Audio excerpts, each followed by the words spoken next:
Face à un monde de plus en plus dangereux, le secrétaire général de l'OTAN, Mark Rutte, affirme que l'alliance militaire doit devenir plus forte, plus juste et plus létale.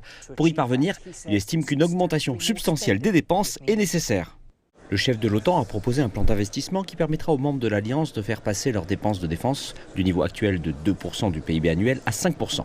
3,5% seront consacrés aux dépenses de défense de base et 1,5% aux investissements liés à la sécurité tels que les infrastructures critiques.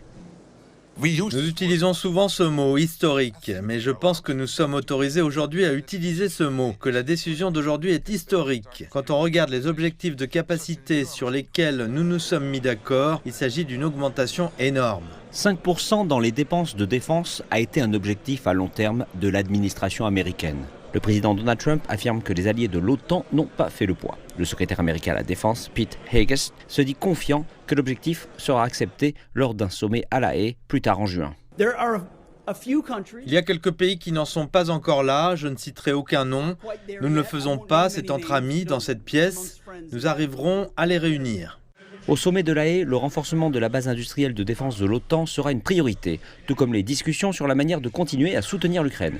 Mais ce sont les dépenses de défense qui domineront. Lors d'une conférence de presse à l'issue de la réunion des ministres de la Défense, Mark Rutte a défendu la décision d'augmenter considérablement les objectifs de capacité de l'OTAN. Alors que l'OTAN est peut-être en position de force aujourd'hui, il prévient que sans action décisive, l'alliance militaire pourrait être réellement menacée dans une demi-décennie.